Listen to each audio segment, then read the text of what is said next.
Welcome to ప్రజా ప్రకాశం news. వారసత్వ రాజకీయాలపై జనసేనాని పవన్ కళ్యాణ్ పార్టీ నేతలకు కీలక సూచనలు చేశారు. దయచేసి క్రమశిక్షణ రాహిత్యంతో నాకు తలపోటు తీసుకురాకండి. జనం కోసం నా కుటుంబాన్ని, బిడ్డలను కూడా పక్కన పెట్టేస్తా. ప్రజాస్వామ్య పరిరక్షణ కోసం నేను నిస్వార్థంగా ఉంటా. మీరు కుటుంబాలకు సహాయకుడిగా ఉండండి, కానీ పిల్లలే మా రాజకీయ వారసులు అని చెప్పకండి. సహజంగా వారు రాజకీయాల్లోకి వస్తే అభ్యంతరం లేదు అని పవన్ సూచించారు.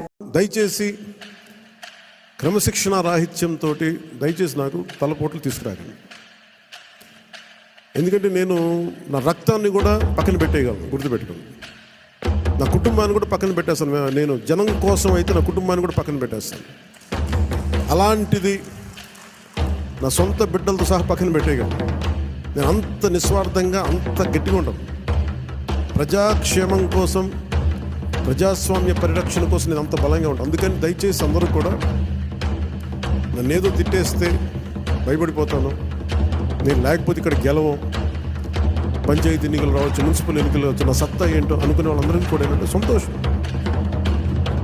నేను అక్కడ దెబ్బతింటానికి సిద్ధంగా ఉంటాను తప్ప కాంప్రమైజ్ అవ్వడానికి నేను సిద్ధంగా ఉంటాను.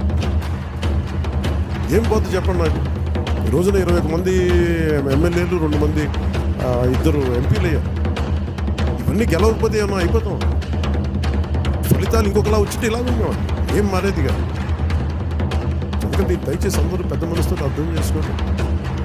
నాయకులందరికీ కూడా దయచేసి పదే పదే మీ కుటుంబంలో ఉండే మీ సహాయానికి, మీకు సహాయకారిగా ఉండటానికి నాకు ఇప్పుడు అభ్యంతరం లేదు, కానీ వాళ్ళ భవిష్యత్తులో వాళ్ళే మా తరాల వారసులను చెప్పడం కొంచెం ఇబ్బందిగా ఉంది. బయట నేను అలాంటప్పుడు నేను కూడా నా పిల్లలు ప్రమోట్ చేస్తూ కూర్చుంటే ఇంకా దీంట్లో కొత్తదనం ఎక్కడి నుంచి వస్తే చెప్పండి, ఇబ్బందిగా ఉంటుంది. సహజంగా మీ బిడ్డల్లో మీరు ఎదగాలని కోరుకుంటున్నారు. రాజకీయాలు వస్తే నాకే ఇబ్బంది లేదు. We are not against legacy, but let it happen in organic way, సహజ క్రమంలో జరగనివ్వండి. అందుకని ఇలాంటి ప్రతి చోట కొన్ని వినిపిస్తూ ఉన్నాయి. ఇది అందరి ముందు చెప్తే ఇది అందరూ మనం ఒకసారి లోపలికి ఆత్మపరిశీలన చేసుకున్నాం. సహజ క్రమంలో వస్తే నాకు ఇబ్బంది లేదు, కానీ దాన్ని దయచేసి ప్రజల మీద రుద్దకండి.